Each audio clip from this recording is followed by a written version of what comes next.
Hello, ladies and gentlemen. Welcome to the show. Listen, I'm glad to have you guys here this afternoon. Today is the 10th, Tuesday, the 10th of March, 2020.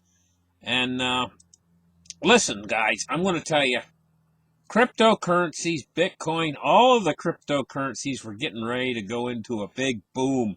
They were getting ready, before this virus came along, they were getting ready to go up substantially in price. It was a rally. It was a bull market getting ready to start. It's just starting. And suddenly we get this huge fall off in the markets and everybody becomes very conservative. And this has had its impact on Bitcoin and the cryptocurrencies. And so this is actually continuing. Now the market's buoyed again today with talk from Donald Trump about how they're going to have stimulus packages. I guess stimulus for the airlines, travel industry, and other parts of the sectors of the economy. And this buoyed the market back up today over 1,000 points from that big fall of over 2,000 points we just had. But this is what's made cryptocurrencies. This is why the bulls will hold their horns in, and the bears will come out to play a little bit again, is because of what's going on with this coronavirus situation. Now, let's get right in there and let's take a look at what's going on. Let's start the charts right here and take a look. New York takes dire action to contain the novel coronavirus in New Rochelle. They got a big outbreak in New Rochelle right now, and they're trying to contain it, and they're going to close everything down. They're going to close all meeting places, everything down. It says that this may remain in place for some time to come.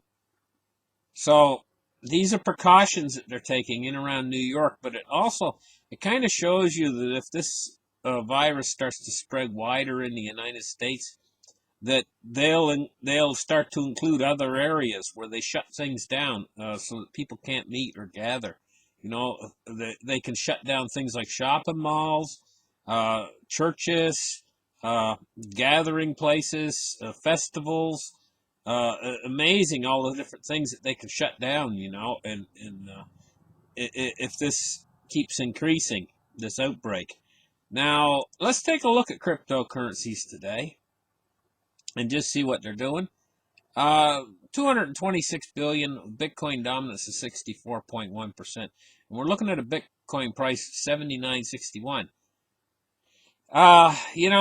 We were getting up there. I mean, and the rally was beginning in cryptocurrencies. This has taken the wind out of our sails for a little while. But Bitcoin's not going to go away. It's here to stay, and it's going to weather through this. Now, the price might continue. If this situation gets worse and worse, the price might continue to decline for some time to come in the foreseeable future if this situation expands and gets a lot worse. But that's only going to create a buying opportunity, because on the other side of this, when this virus is gone, and like anything, this virus won't last forever, especially something that's moving this fast.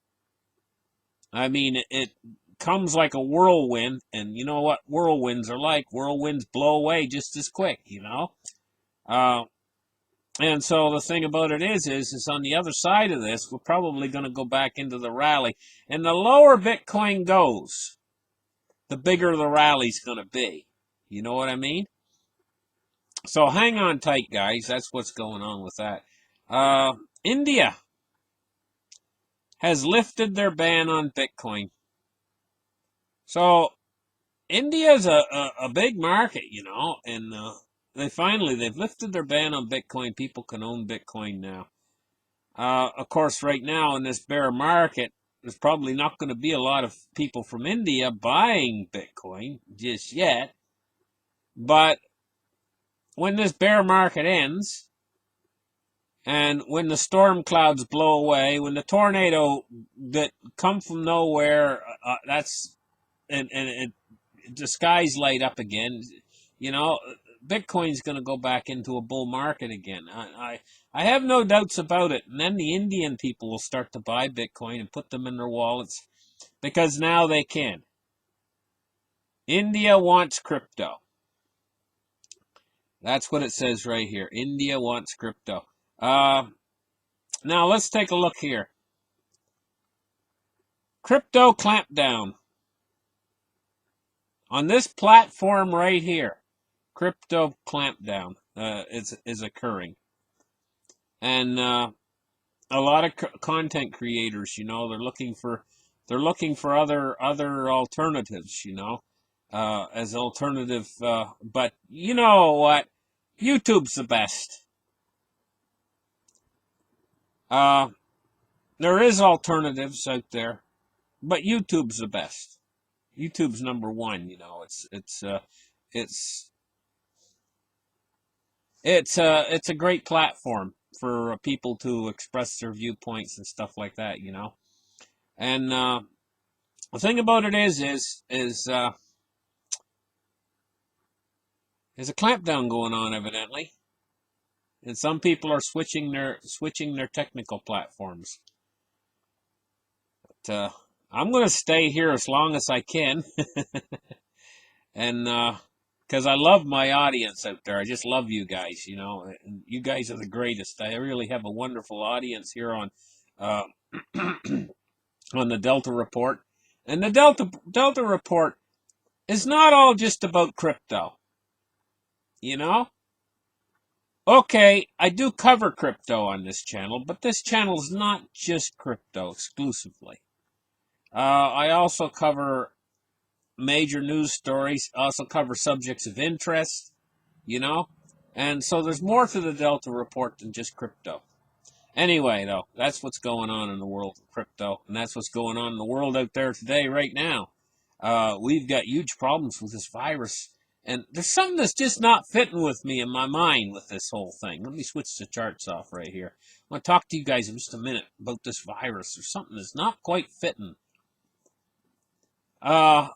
This virus works on something called exponential growth, And I'm seeing in a number of countries now, the virus follows that exponential growth line curve, like it did in China, but then all of a sudden it levels off and it starts to flatten out, after it's only went through a very small portion of the population. Like take Wuhan, for instance, the center of the epicenter of this thing, It infected like 80,000 people in Wuhan.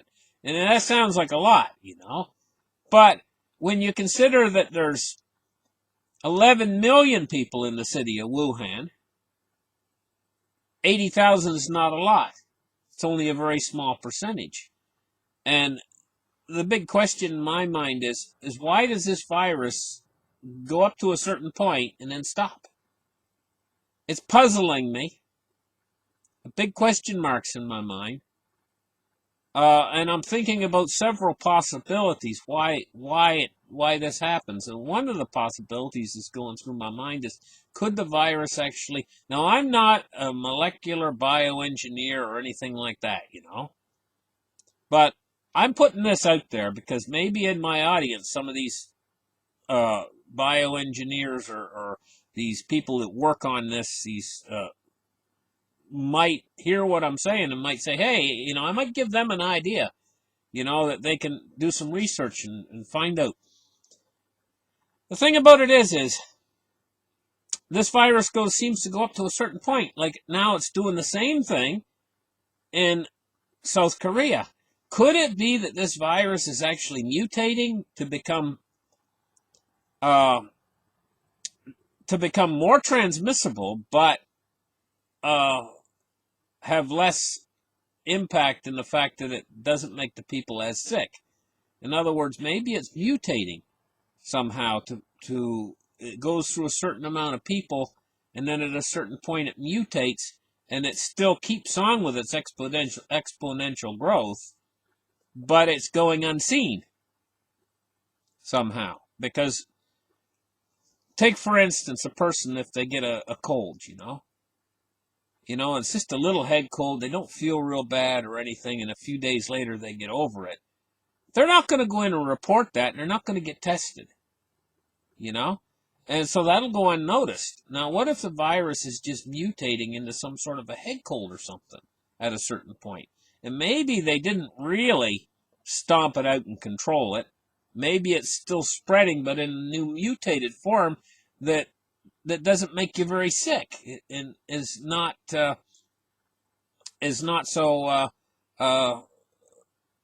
In other words, they're only going to see this virus if it starts killing people and it starts to make people be really sick with pneumonia, you know? But what if it mutates into something that is less lethal, much less lethal, and continues to spread? And that's a possibility that went through my mind, perhaps what's happening. Perhaps what's happening is that they are getting control over it. But in my mind, I think about that and I say to myself, hey,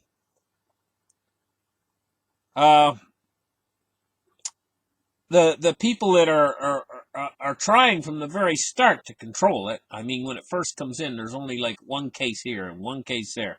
They're doing contact tracing and they're doing everything that they can do to try to control it. It still continues to spread exponentially. And after it gets to 7 or 8,000 or 10,000 cases, these people that are in charge of these things to try to control the virus are starting to get tired. I mean, you know, there's thousands of cases and it's just like out of control at that point. And they're not doing as effective a job as they were earlier in the outbreak when they had more energy, when it was only like one patient here and one patient there, you know? When they get to the point where there's thousands of patients everywhere, and then all of a sudden the virus cases start to fall off, you know? And I'm like questioning that. Did they really stop it? Well, maybe they did, you know? Or maybe they didn't. Maybe the virus mutated and they think they stopped it when actually maybe it's going out there as a less lethal form. A form that just is like a head cold, you know?